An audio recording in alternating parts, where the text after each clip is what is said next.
병원에서 엑스레이를 찍을 때도 그렇고 CT나 MRI 촬영을 할 때 보면은 방사선이 나오니까 관계자 외에는 출입 금지라는 경고문이 붙어 있습니다.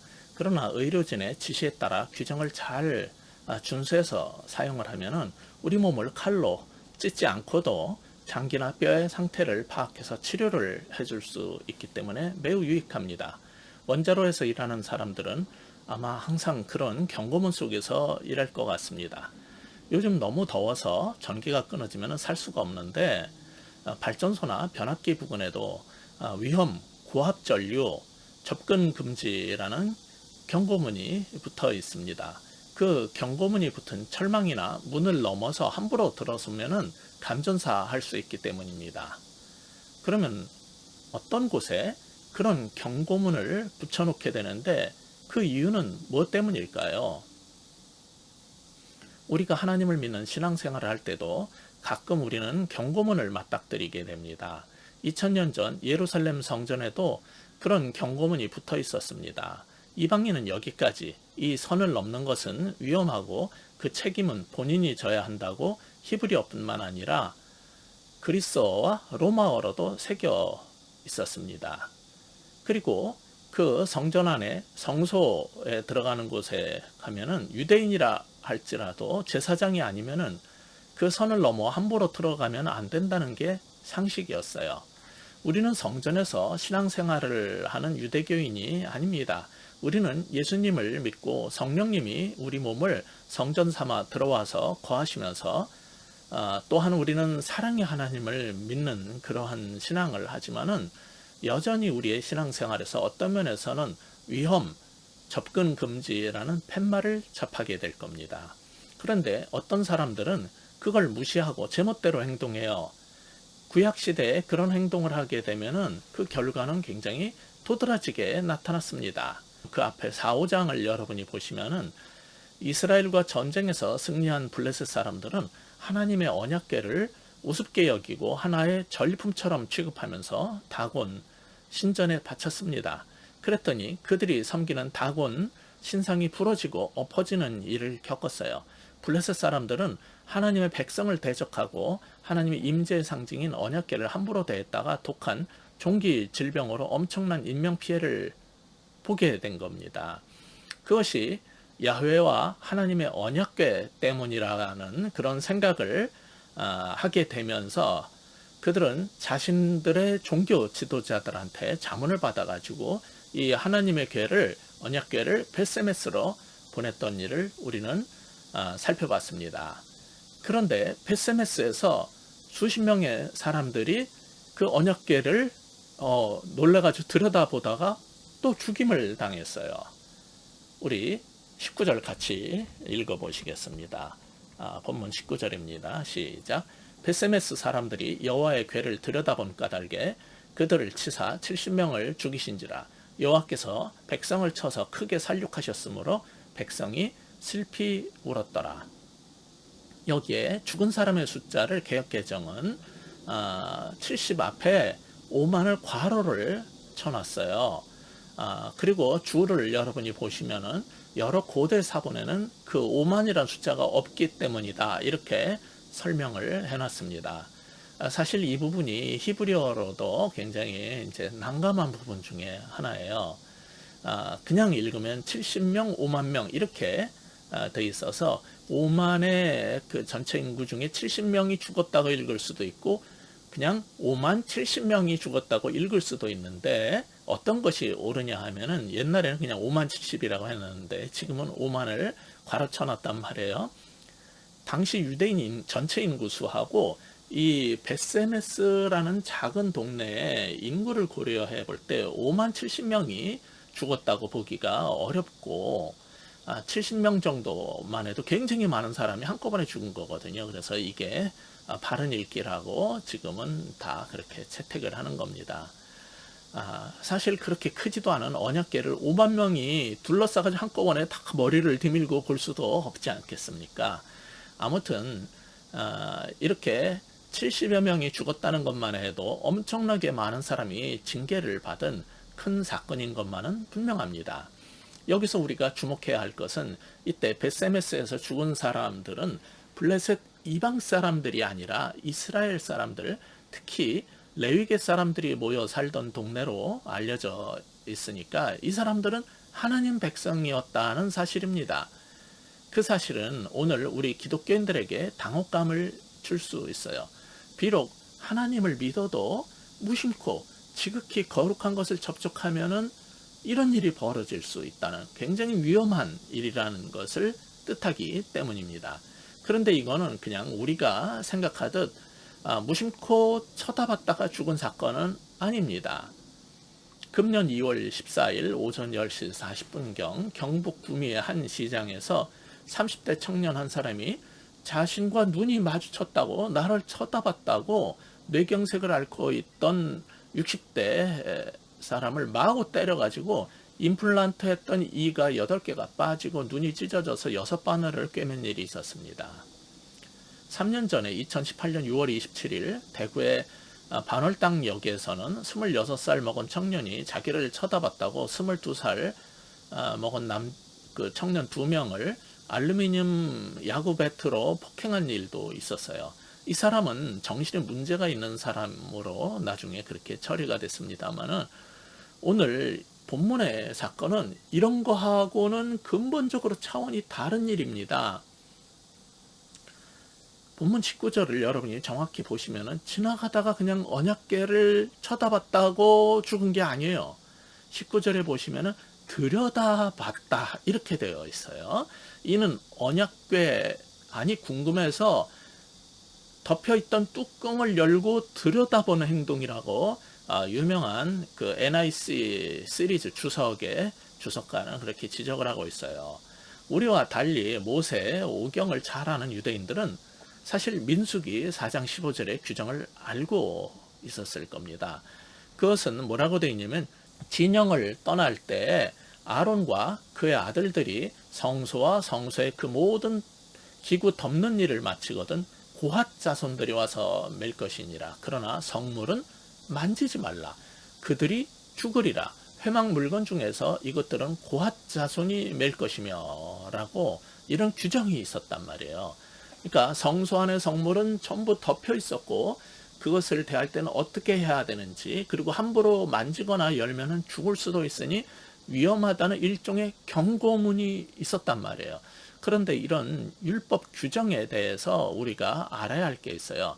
하나님은 거룩이시기 때문에 부정한 자들이 함부로 접근하면은 죽을 수 있습니다. 그래서 경고하시는 것은 사랑이지, 잘못해서 죽게 된 것을 내가 경고문 때문에, 율법 때문에 죽었다라든지 하나님께서 사랑이 없으시다 이렇게 말하면 안 된다는 겁니다.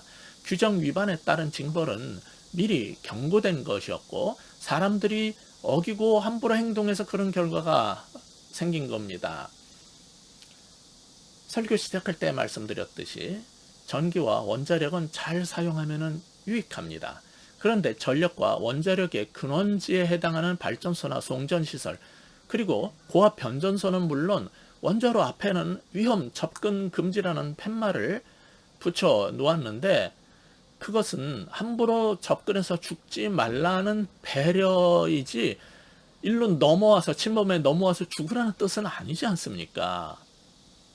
그러니까 이러한 경고, 그 팻말은 물고기 잡으려고 내건 낚시꾼의 미끼가 아니라 사랑의 경고문이라는 것입니다.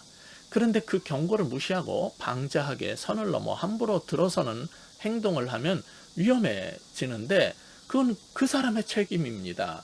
이와 마찬가지로 우리 성도들도 하나님을 대할 때 넘지 말아야 할 선이 있는 겁니다. 지극히 거룩한 하나님, 만왕의 왕에게 함부로 방자하게 행동하면 위험한데, 심판을 그때 받았다고 하나님은 사랑이 없고 잔인하다 이렇게 말씀하시면 안 되는 겁니다. 경고에도 불구하고 그런 행동을 한 그 사람의 문제인 겁니다. 오늘 본문이 우리에게 그래서 가르쳐주고자 하는 첫 번째 교훈이 있습니다. 함부로 하나님을 대하여 위험을 자초하지 말자라는 것입니다. 19절은 이걸 가르쳐주는 거예요. 함부로 하나님을 대하여 위험을 자초하지 말라는 거예요. 이방인뿐만 아니라 유대인도 그리스도인도 마찬가지라는 겁니다. 하나님의 궤를 대할 때 이 부분을 주의했어야 하는 겁니다. 베세메스 사람들은 방자하게 선을 넘고 함부로 하나님의 언약궤를 들여다보다가 죽음을 당한 것입니다. 놀란 베세메스 사람들은 법궤를 다른 곳으로 옮겨야 되겠다, 그렇게 생각을 했어요. 20절 우리 같이 한번 20절 같이 읽겠습니다. 시작. 베세메스 사람들이 이르되 이 거룩하신 하나님 여호와 앞에 누가 능히 서리오. 그를 우리에게서 누구에게로 올라가시게 할까 하고. 우리는 그들이 왜 법궤를 돌려보내는데 원래 있던 실로로 보내지 않았는지는 알 수 없습니다. 성경이 말하지 않고 있기 때문입니다. 아마도 무심코 들여다봤다가 많은 사람이 죽은 이 사건으로 말미암아 두려움이 뒤덮고, 그래서 외딴 시골 지역에 두는 게 낫겠다고 생각한 거 아닌가 하는 추정을 할 뿐입니다. 조금 전에 읽었던 20절은 사실 조금 모호한 번역이기도 합니다. 그를 우리에게서 누구에게로 올라가시게 할까 하고, 여기서 그를이 도대체 누구를 말하는 겁니까? 새 번역은 명령이 번역을 해놨습니다. 이 궤를 어디로 보내어 우리에게서 떠나가게 할까? 이 궤를이라고 그것이 뭘 뜻하는지를 명령이 밝힌 거예요. 그들은 법궤를 치우고 싶고 우리에게서 떠나기를 바란 겁니다. 이 거룩하신 하나님 여호와 앞에 누가 능히 서리오라는 이 번역도 이렇게 이해하는 게 좋아요. 이 거룩한 하나님의 언약궤를 누가 감히 예배로 시중들 수 있겠느냐. 이 거룩한 하나님의 언약궤를 누가 감히 섬기고 시중들 수 있겠느냐. 겁이 난다, 그런 거죠. 중요한 거는 하나님을 모실 만한 자세가 되어 있었는지, 함부로 그것을 만지고 열지 말라고 그러는데 하나님을 모실 만한 언약궤를 섬길 만한 자세가 안 된 사람들이 하나님께 멋대로 버릇없이 행했을 때 이 겪은 대가가 큰 것이었지, 제대로만 했으면은 그런 대가를 치를 필요가 없지 않았겠습니까? 우리는 하나님은 사랑이시라고 잘 알고 있습니다. 그래서 사랑이신 하나님 우리에게 자비와 긍휼을 베푸시고 항상 친밀하게 대해 주신다는 것을 잘 압니다. 그런데 동시에 알아야 될 게 있어요. 하나님은 사랑이시지만 동시에 거룩이십니다. 만왕의 왕이시며 거룩하신 주님께 아무리 그분이 우리를 사랑으로 대해 주셔도 우리는 합당한 경외와 공경으로 대해야 하는 겁니다. 사랑으로 나를 친밀하게 대해 주신다고 함께 막대하는 거는요, 도를 넘고 상식이 없는 행동입니다. 그것이 대표적으로 표현되는 것이 하나님 앞에 나아가는 예배 때의 우리의 태도입니다. 여러분은 직장 생활을 하시면서 또는 뭐 여러 사회생활에서 이런 일 겪은 적 없는지 모르겠어요. 회사 사장님이 오라고 그런다 그래서 사장실 들어갈 때 옷매무새도 고치고 예의 있게 행동하려고 하지 않습니까? 우리 학교에서 설립자실에 이렇게 갔을 때 무슨 얘기를 할 때 어떤 사람은 다리를 꼬는데 그럼 옆에 있는 사람이 쿡쿡 찌릅니다. 큰일 난다고, 안 된다고. 여러분, 대통령을 만나러 청와대를 갈 때, 학교에서 총장실에 갈 때 어떤 몸가짐으로 가냔 말이에요. 근데 하나님을 대할 때는 이 막대하는 사람들이 있어요. 아까도 말씀드렸지만 제가 섬기는 학교는 조금 심한 면이 없지 않아 있습니다.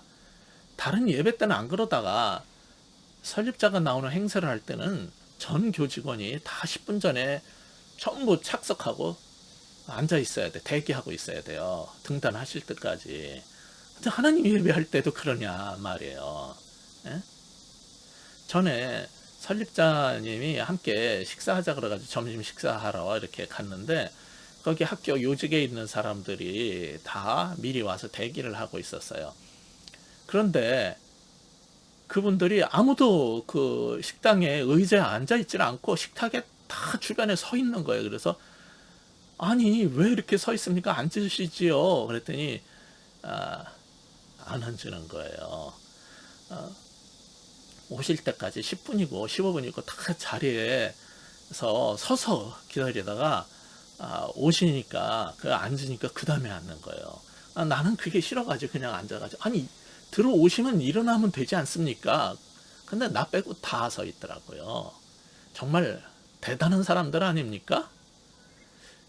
저는 그분들이 하나님 앞에 예배 드릴 때도 그런 자세로 할까라는 의문이 들었습니다. 뭐 그렇게 하시는 분들이겠지만 저는 일반 교회에서 예배 때나 또 다른 때에서 학교 교직원 예배에서도 별로 그런 모습을 본 적이 없기 때문에 굉장히 의아하게 생각이 들었어요.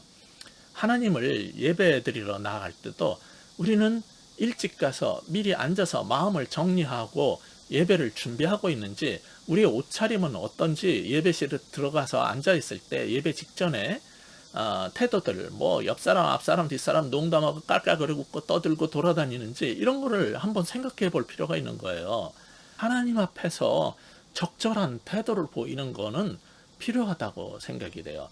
근데 오늘 본문을 여러분이 보시면 하나님의 임재 상징인 언약궤를 함부로 대했다가 큰 코 다친 베세메스 사람들은 두려워 떨면서 뭐라 그럽니까? 21절 같이 읽어보겠습니다. 시작. 전령들을 기럇 여아림 주민에게 보내어 이르되 블레셋 사람들이 여호와의 궤를 도로 가져왔으니 너희는 내려와서 그것을 너희에게로 옮겨가라고 했어요. 여기에 기럇 여아림은 베세메스 동북쪽이 23, 4km 정도, 예루살렘으로 따지자면 그 북서쪽 13km 정도에 있는 오늘날의 텔 엘 아자르라는 지역으로 알려져 있어요. 근데 이 21절을 읽을 때마다 저는 굉장히 참 마음이 안타까운 심정이 듭니다. 이런 태도는 지금 여기에서 놀래가지고 기럇 여아림 주민들한테 그 메신저를 보내서 너네들이 좀 가져가라 이런 거는요, 하나님을 모르는 이방인들의 태도와 별반 차이가 없기 때문입니다. 거룩한 하나님 앞에서 문제가 생기면은 자신들의 태도에 있어서 잘못된 점이 무엇인지 찾아서 회개하고 태도를 고쳐야 했어요. 그런데 잘못에 대한 징계가 무섭다고 거룩하지만 동시에 사랑과 축복의 하나님의 상징인 그 언약궤를 치워버리려고 한 것은 독한 종기 때문에 심판을 받자 얼른 이 언약궤를 다른 데로 보내버릴 생각을 했던 블레셋 사람들과 별반 다르지 않은 거 아닙니까? 결국 그들은 하나님의 언약궤를 기럇 여아림 다른 곳으로 보내버렸어요. 자, 그 다음 절 7장 1절도 우리 같이 읽어보시겠습니다. 시작. 기럇 여아림 사람들이 와서 여호와의 궤를 옮겨 산에 사는 아비나답의 집에 들여놓고 그의 아들 엘리야사를 거룩하게 구별하여 여호와의 궤를 지키게 하였더니, 이렇게 되어 있습니다. 자, 여호와의 궤를 어디에 모셨어요? 아비나답의 집. 이 알클라인이란 구약학자는 사사기 17장 12절에 보면 미가의 성소를 미가의 집이라고 부르는 것처럼 아비나답의 집이라는 것은 아비나답의 성소를 뜻한다고 봅니다. 그 사람이 산에 산다라고 했는데 이 아비나답의 집은 높은 언덕에 있었기 때문에 하나님의 언약궤를 모시기에 적당하다고 여겨서 그리로 보냈을 것입니다. 대부분의 종교에서 신전은 사람들이 사는 것보다 높은 곳에 언덕 위에 위치해야 했습니다. 당시에 우상 숭배를 하던 신전을 뭐라고 불렀어요? 예루살렘 성전 지어지기 전에 여기저기에 있던 그 우상 숭배하던 신전을 산당, 영어로 하이 플레이스라고 합니다. 산당을, 산에 있는 사당이라고 우리는 그렇게 말하지만은 영어로는 하이 플레이스, 높은 곳에 있는 신전이에요. 그것도 역시 모든 그 당시의 신전들은 높은 곳 산같이 높은 언덕 위에 지었기 때문입니다. 제가 그 전에 코로나가 없을 때는 이제 방학마다 치앙마이에 단기 선교를 하러 갔었는데 그때 들은 얘기입니다. 그 김태민 선교사님 복음을 전해서 예수님을 믿게 된 한 형제한테 그 현지의 소수부족 사람이에요. 그 선교사님이 이제 제자 훈련도 시키고 열심히 목회 훈련을 시켜가지고 목회를 해서 굉장히 잘했어요. 그래가지고 그 카렌족하고 몽족이 살고 있는 매해 지역에 이제 예배당을 지을 때였어요. 그 전도사는 어머니로부터 물려받은 그 땅에 예배당을 지으려고 했는데 문제는 그 위치가 그 지역의 절보다 높아가지고 스님들은 물론 지역 주민들이 다 들고 일어나서 반대를 했는데 그거를 기도로 해결하고 신앙으로 삶으로 해결하는데 상당히 시간이 걸렸더라고요. 그게 다 똑같은 이유입니다. 지금 우리가 사무엘상을 보고 있는데 사무엘하 6장 2절에 가서 보시면은 기럇 여아림을 바알 레유다라고 부릅니다. 그 지역 사람들은 그 지명에서 바알이라는 이름에서 알 수 있듯이 하나님을 믿기 전에 전부 바알신을 섬기던 사람들이에요.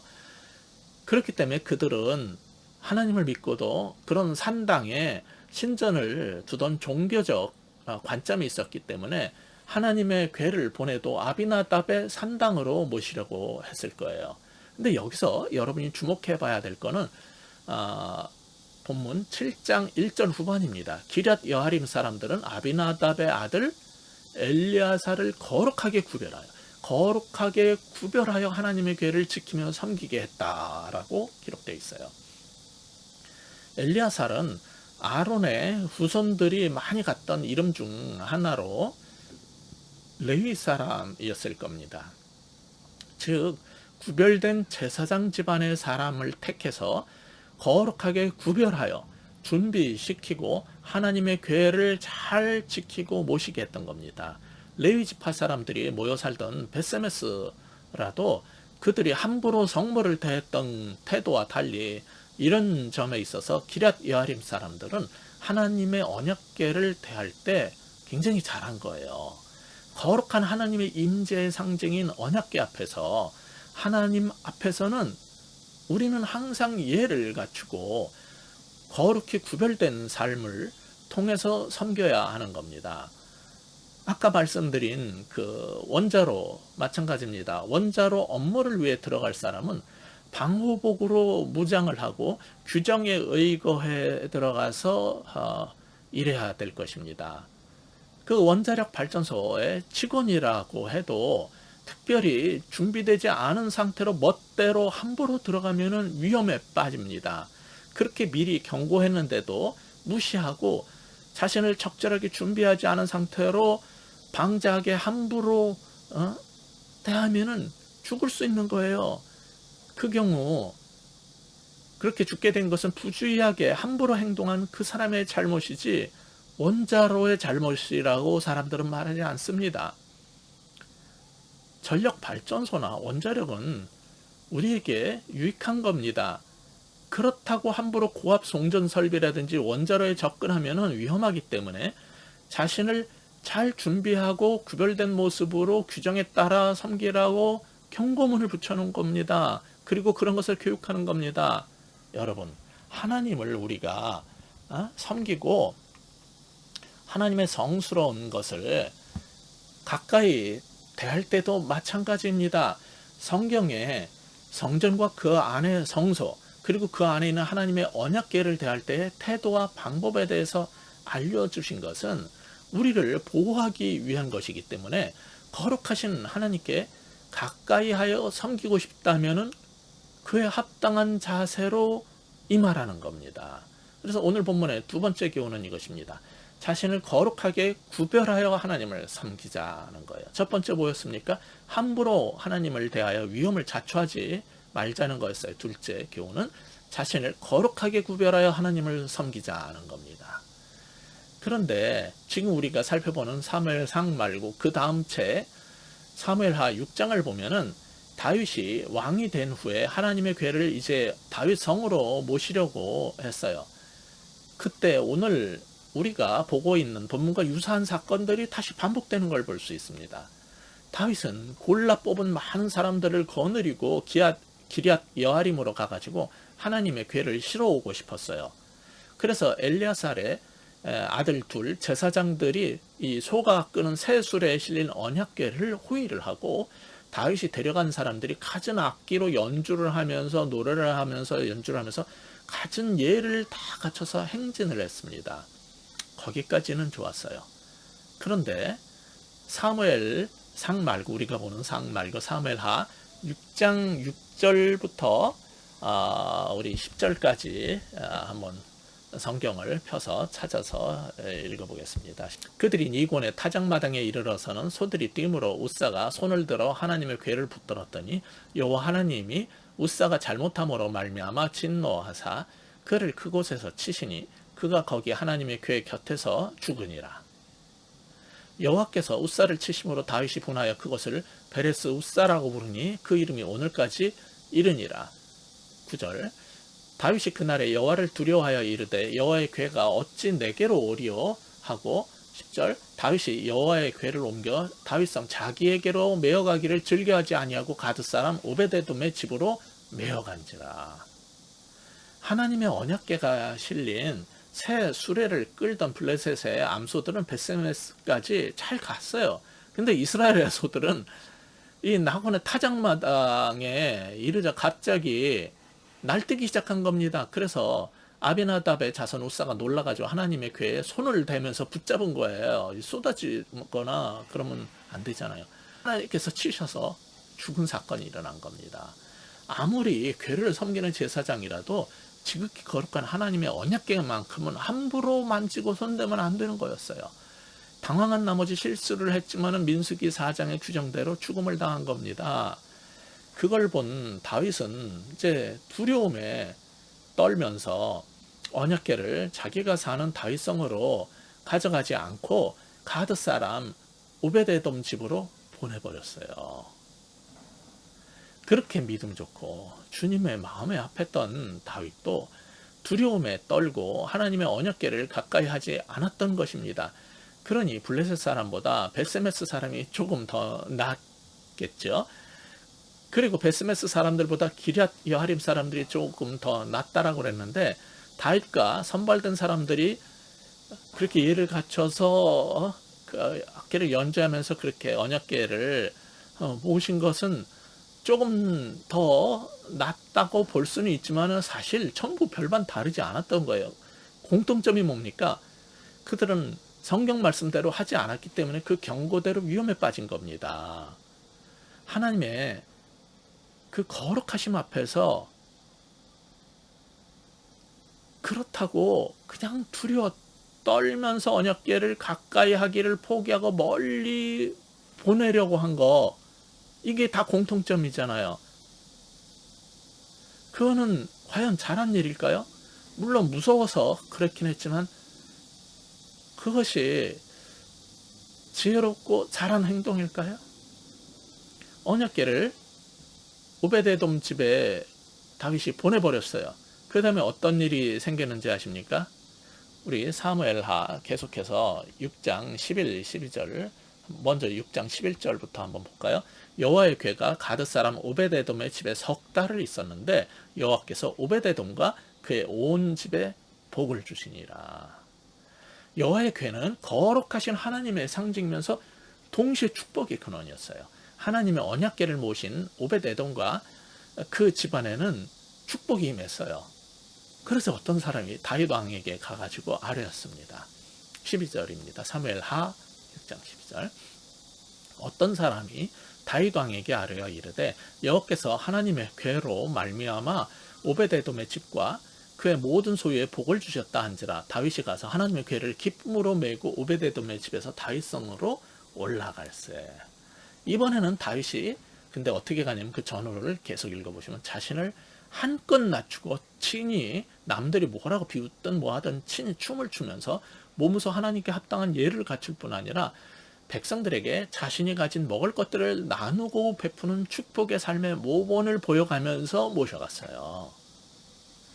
그러자 그 다음 장인 사무엘하 7장 1절에서는 다윗에게 하나님께서 승리를 주시고 그 나라에 평화를 주셨다는 얘기가 이어집니다. 언약궤는요, 축복의 평화의 상징이었던 거예요. 우리는 지금 본문 사무엘상 6장뿐 아니라 그 다음 책인 사무엘 하 6장과 그 이후의 일까지 다 알고 있기 때문에 어떤 태도로 신앙생활을 하고 어떤 태도로 언약궤를 모시고 섬겨야 하는지에 대해서 잘 압니다. 그러나 오늘 본문 사무엘상 6장의 상황에서 그들은 그 이후의 결과까지 충분히 알지 못했기 때문에 실수를 반복하고 여러 가지 일들을 겪은 겁니다. 그렇다면 이 일을 통해서 우리는 교훈을 얻고 뭔가 배워야 할 겁니다. 다시 오늘 본문으로 돌아가 봅시다. 하나님의 궤를 함부로 대한 베세메스 사람 70명을 주님께서 치신 충격적인 일을 겪은 그들은 주님의 언약궤를 기럇 여아림으로 보내버렸는데 원래 있던 실로로 이전시키려는 움직임도 없었고 그냥 거기에 방치된 후 오랜 세월이 흘렀어요. 얼마나 오래 거기에 방치됐을까요?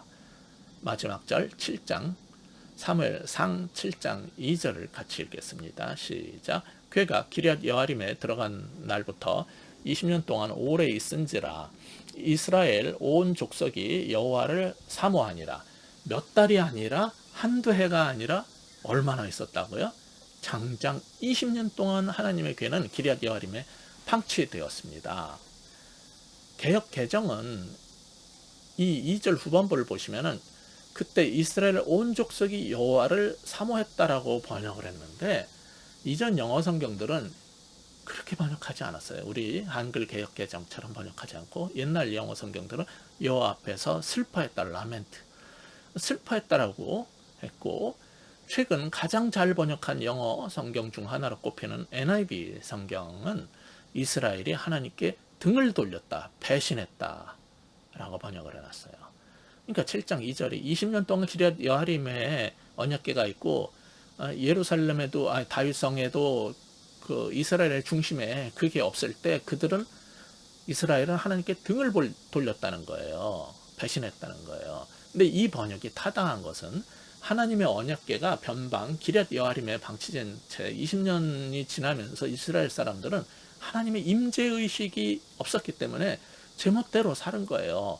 그들은 가나안 지역의 이방신 즉 바알신당을 다니고 야훼 신앙이 엉망이 돼버렸어요. 그 결과 여러 가지 일들을 겪었을 겁니다.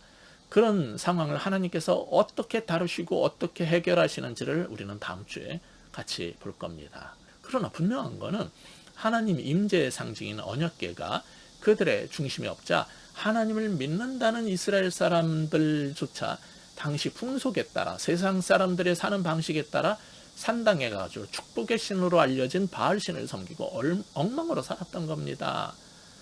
그거를 2절 후반부가 이스라엘 온 족속이 하나님께 등을 돌렸다, 배신했다 이렇게 말한 겁니다. 거룩하고 영광스러운 하나님의 임재 상징인 여호와의 언약궤나 하느님 말씀은 정말 특별하고 독특한 것입니다. 함부로 대하면 심판이 있지만은 가까이 하면 복의 근원이 됩니다. 그런데 여호와의 궤는 지금도 어떤 사람들에게는 가까이 하기에는 너무 먼 당신으로 여겨지고 있는 것 같아요.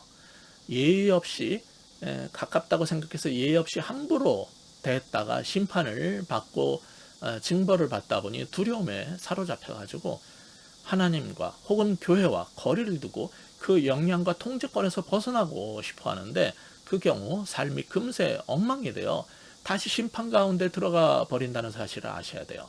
반면에 하나님의 언약궤를 가까이 하는 사람들은 복의 근원에 머무는 축복 안에 사는 사람들입니다. 하나님은 아무런 준비 없이 선을 너무 함부로 들어서면은 그 위험한 원자로처럼 보이지만 인간이 만든 원자로와 달리 주신 규정대로 적절한 태도로 잘 섬기면은 영원히 우리에게 전기와 각종 에너지를 공급하는 그런 발전소나 그런 것 이상으로 하나님이야말로 사랑의 원자로라는 사실을 우리는 안전한 사랑의 원자로라는 사실을 알 필요가 있어요.